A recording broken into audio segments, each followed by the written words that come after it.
नमस्कार।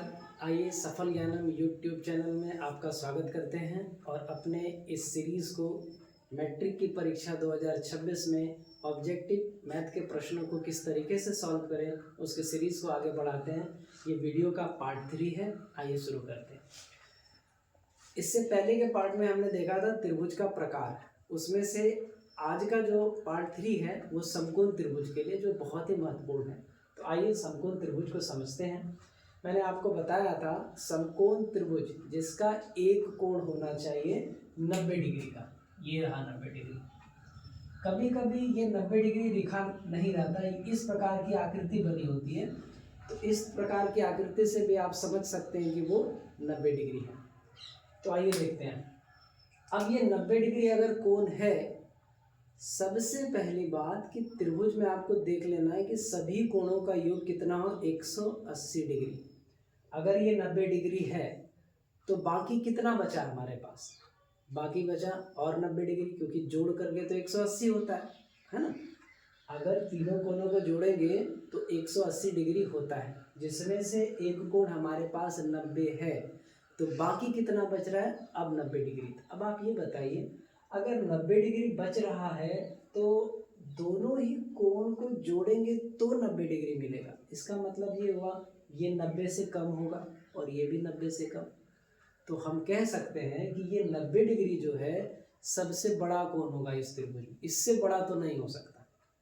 हो सकता है क्या? अच्छा, चेक करके देखते हैं क्या दिक्कत है। चलिए इसको अगर हम 91 डिग्री डाल लेते हैं, इसको हम 91 डिग्री डाल लेते हैं, है ना। तो सबसे पहले ये 91 होगा कि नहीं, ये तो बेवकूफ़ी है ना। 90 डिग्री तो इस तरीके से होता है, ये पूरा आप कंपास निकालेंगे। अगर आप 91 डालिएगा तो आप इसको इस तरीके से बढ़ा रहे हैं, नहीं, ये आपका 90 है तो इधर आप बढ़ाइएगा तभी तो 91 मिलेगा।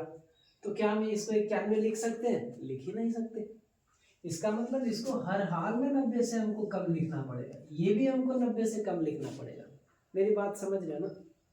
तो आइए हम मान लेते हैं इसको 30 डिग्री और इसको मान लेते हैं 30 ही हो गया, इसको 60 डिग्री मान लेते हैं।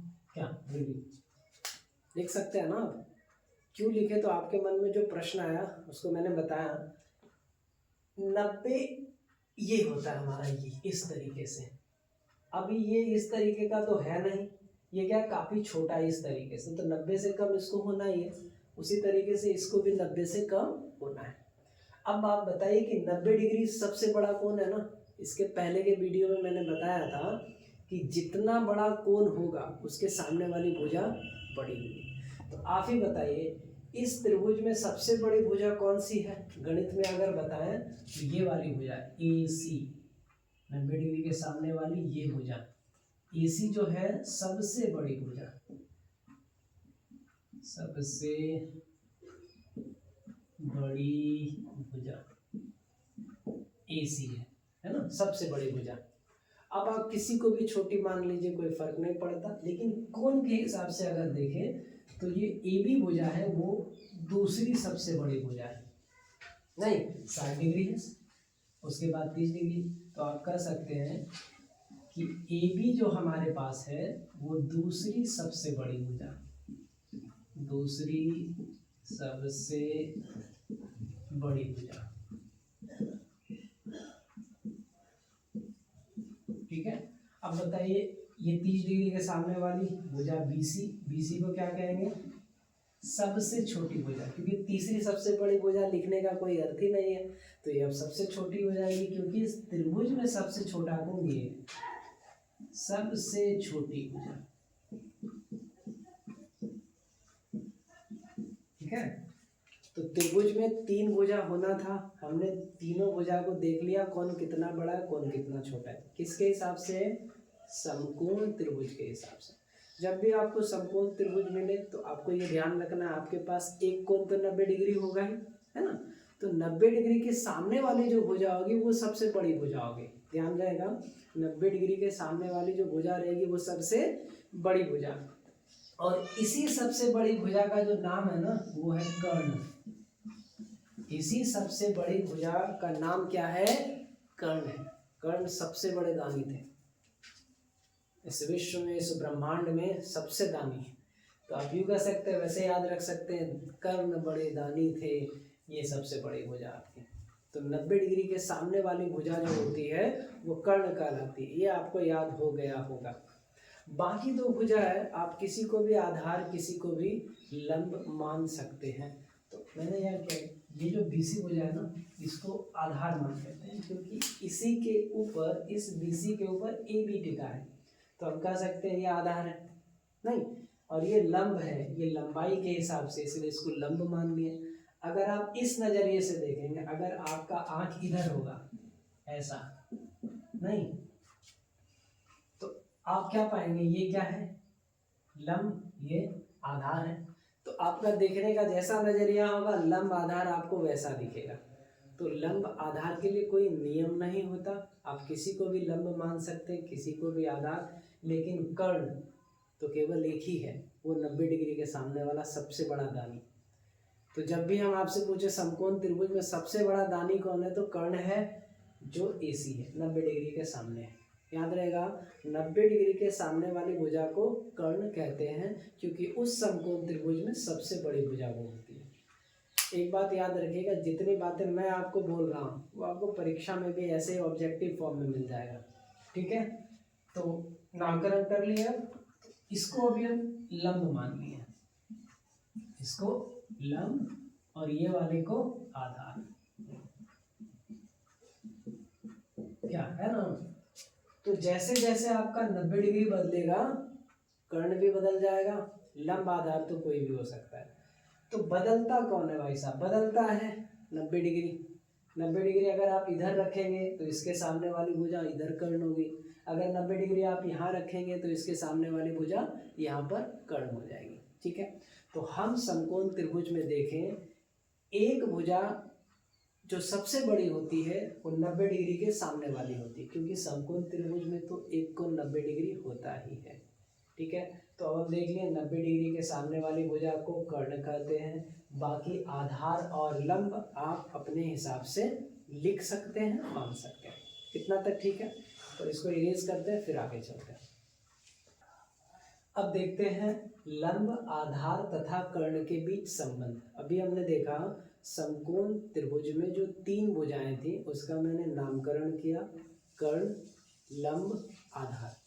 अब लंब, आधार और कर्ण में संबंध क्या होता है। देखिए, जब कोई भी फिगर हो, कोई भी फॉर्मूला हो, उन सब के बीच आपस में संबंध होता है, क्योंकि बिना संबंध के तो कोई परिवार भी नहीं चलता है ना। उसी तरीके से अगर हम कहें त्रिभुज के परिवार में कौन कौन है, समकोण त्रिभुज के परिवार में, तो आप कहेंगे लंब है, आधार है, कर्ण है। अब इसका नामकरण जो अंग्रेजी के अक्षरों में होता है वो इस प्रकार से होता है। लंब को कहा जाता है परपेंडिकुलर, अंग्रेजी में लंब को क्या कहते हैं, परपेंडिकुलर,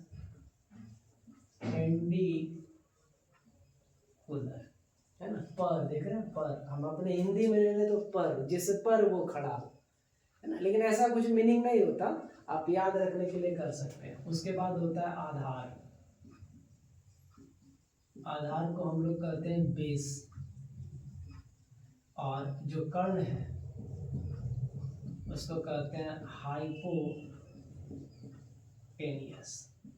ये हुआ आपका नाम। तो इसका शुरुआती अक्षर हम लोग उठा लेते हैं ना, ये P, B और H। तो हम शॉर्ट में लंब को क्या लिख देते हैं, लंब को लिख देते हैं P, आधार को लिख लेते हैं B और कर्ण को लिख लेते हैं H। तो बड़ी अक्षर नहीं, छोटा अक्षर लेते हैं ना, छोटी अक्षर, यानी ये हो गया आपका P, ये बन गया B और ये बन गया H। तो जब भी हम P लिखेंगे आप क्या समझेंगे, ये लंब है। B लिखेंगे आप समझेंगे ये आधार है। H लिखेंगे ये कर्ण है। तो आइए इसके संबंध को पहले हम लिख लेते हैं। संबंध क्या होता है त्रिभुज में, ये जो आपका समकोण त्रिभुज है ABC, ये 90 डिग्री। तो 90 डिग्री के सामने कौन आएगा, H आएगा। नहीं, आप P और B इस तरीके मान सकते हैं। चलिए संबंध देखते हैं। संबंध ये कहता है कि जो 90 डिग्री के सामने वाली जो भुजा होगी, जिसको हम लोग कर्ण कहते हैं, तो कर्ण का जो वर्ग होगा, कर्ण का जो भी वर्ग होगा शेष दो भुजाओं के वर्गों के योगफल के समान होगा। मतलब आप इसको भी वर्ग कर लीजिए और इसको भी वर्ग कर लीजिए और आपस में जोड़ लीजिए, ठीक है। ये आपका संबंध होता है, यानी लंब का वर्ग जोड़ आधार का वर्ग ये बराबर होता है कर्ण के वर्ग से। अगर आप इसको सत्यापित करना चाहें तो बिल्कुल कर सकते हैं, हम करेंगे जब ज्योमेट्री पढ़ेंगे तो उसमें हम इसको बताएंगे। अभी त्रिकोणमिति को देख रहे हैं तो जितना जल्दी हम सोच रहे हैं कि आप ऑब्जेक्टिव के पास पहुंच पाए, मैथ का ऑब्जेक्टिव आप सॉल्व करने लगे, थोड़ा डर खत्म हो कि हाँ सवाल अब बन जा रहा है आसानी से, ठीक है। तो कर्ण का वर्ग बराबर लंब का वर्ग जोड़ आधार का वर्ग। ये किसके बीच संबंध है? लंब, आधार और कर्ण के बीच, पी, बी और एच के बीच। अब यहाँ से एक बात आप हमेशा के लिए याद रख लीजिए, जैसे कि आपके पास दो वस्तु है, ठीक है। दो वस्तु में ऐसा संबंध है कि दोनों वस्तु जब आप खरीदने कोई आदमी जाता है तो दोनों वस्तु का जोड़ जो होता है, जो मूल्य का जोड़ होता है वो 20 रुपये है और दोनों बराबर खरीदा जाता है बराबर मूल्य पर, यानी ए का जो दाम है वो बी का भी दाम है, ऐसा बोला गया है। अब बताइए अगर ए का दाम 10 रुपये है तो बी का दाम कितना होगा? 10 रुपये, क्योंकि वो संबंध दे रखा है ना। अगर ए और बी के बीच कोई संबंध ना हो तो मूल्य को बता पाना कठिन है या नहीं, है ना। जैसे हम मार्केट गए, हम ए और बी को खरीद कर लाए, ए लाए 10 रुपये में, बी लाए 20 रुपये में। आपको ये संबंध पता चल रहा होगा, अच्छा बी जो है ए का दुगुना है, यानी ए अगर 10 रुपये में ले रहे हो तो बी 20 रुपये में, संबंध है ना इसके बीच। अच्छा ठीक है, एक और चीज़ लेते हैं, ऐसे समझिए, हम इसको और बेहतर तरीके से आपको बता सकते हैं। दुर्गा पूजा अब तो चला ही गया, फिर अब दुर्गा पूजा आएगा, तो दुर्गा पूजा में मान लीजिए एक परिवार में पिताजी जो है अपने बच्चों को पैसा बांट रहे हैं, ठीक है। उनके पास 600 रुपये है, उनकी 3 संतानें, पिताजी हैं, उनकी 3 संतानें, ए को बड़ी मान लेते हैं, बी छोटी, बी उससे छोटी, सी उससे छोटी, सबसे छोटी सी, यानी उसका जो छोटा लड़का है वो सी है और सबसे बड़ा लड़का ए है। उसके पास 600 रुपये है, अब इस तरीके से बांट रहा है, ये इसको 200 रुपये दे दिया, ठीक है। अब हम आपसे पूछते हैं, आप बताइए बी और सी को कितना देगा? बी और सी को कितना देगा? अब आप संबंध सोचिएगा, नहीं अब आप संबंध सोचिएगा, ये तो इसका लड़का है, अगर इसको 200 दिया दोनों को 200 दे देगा, ये ना सोचिएगा। आप क्या संबंध लगाएं? आप भावनात्मक संबंध लगाएं कि ये इसका 3 बेटा और तीनों को बराबर बांटेगा। नैतिक शिक्षा तो ये कहता है बराबर बांट दो। गणित ये कहता है क्या? गणित कहेगा हम नहीं बता सकते बी को कितना मिलेगा, सी को कितना मिलेगा, नहीं वो बता ही नहीं सकता, गणित नहीं बता सकता। आप तो कहेंगे इसको 200 मिलेगा और इसको 200 मिल जाएगा, लेकिन गणित ये नहीं कहता है ना, जोड़ घटाव गुना भाग की क्रिया ये नहीं कहती। तब क्या कहता है गणित? आप 3 में से अगर 1 का मान दिया हो तो 2 नहीं निकाल सकते, आप तब तक नहीं निकाल सकते जब तक 2 का मान नहीं दिया हो 1 निकलेगा नहीं। जैसे हम कहते हैं 200 रुपये एक बच्चे को दिया और इसको 300 रुपये दे दिया, तब आप कहेंगे सी को कितना मिलेगा? आपका जवाब होगा 100 रुपये। आप सोचे तो 100 रुपये मिलेगा नहीं। तो जब तक कोई संबंध ना हो उत्तर नहीं निकलता। अब जैसे इसी बात को हम एच, पी और बी पर दोहराते हैं, ठीक है। अब जैसे मान लीजिए इस एच का मान 5 है और हम आपसे पूछें आप बताइए पी और बी का मान, आप कहिएगा नहीं बता सकते। लगाइए यहाँ पर, पिताजी के 3 बेटे हैं, लगा दीजिए, कुछ ऐसा होगा क्या? नहीं, बिल्कुल नहीं। अगर आपको 3 मात्रा दी गई हो, 2 पता हो तभी आप तीसरे का निकाल सकते हैं। ठीक वैसे ही अगर आपके पास 4 मात्रा हो, ए बी सी डी, 4 में से ये 3 आपको पता हो तभी ये आप निकाल सकते हैं। अगर 4 में से 3 पता नहीं है ना तो आप चौथा निकाल ही नहीं सकते। मेरी बात समझ रहे हैं? गणित में इस चीज़ को दिमाग में डाल लीजिए, अब भी ये बात डाल लेना है। अगर आपके पास 4 चर राशियां हो, उसमें से 3 पता हो तभी आप तीसरे को निकाल सकते हैं, चौथे को निकाल सकते हैं, नहीं तो नहीं निकाल सकते। ठीक है, मेरी बात समझ में आई? तो क्या ध्यान देना है कि अगर आपके पास एच है, पी या बी में से किसी को निकालना है, तो अगर पी निकालना है तो आपके पास बी होना चाहिए, अगर पी निकालना है तो आपके पास बी होना चाहिए। ठीक है, तो इस तीन राशि में से कोई भी दो पता होगा तभी हम निकालेंगे तीसरा को, ये ध्यान में आपके रहना। ठीक है, चलिए ठीक है, तो इस सूत्र को आप इसको फॉर्मूला कह सकते हैं, समीका कह सकते हैं, क्योंकि ना इसका मान इधर के बराबर है। ठीक है, तो हम क्या कहेंगे, कर्ण का स्क्वायर बराबर लंब का स्क्वायर जोड़ आधार का स्क्वायर। अब क्या क्या होगा, होना ये है आपके पास दो मान होगा, तीसरा आपको निकालने आना चाहिए, ये आपको आना चाहिए। ठीक है, तभी आगे हम बढ़ेंगे, तो फिर आपके पास मुसीबत है।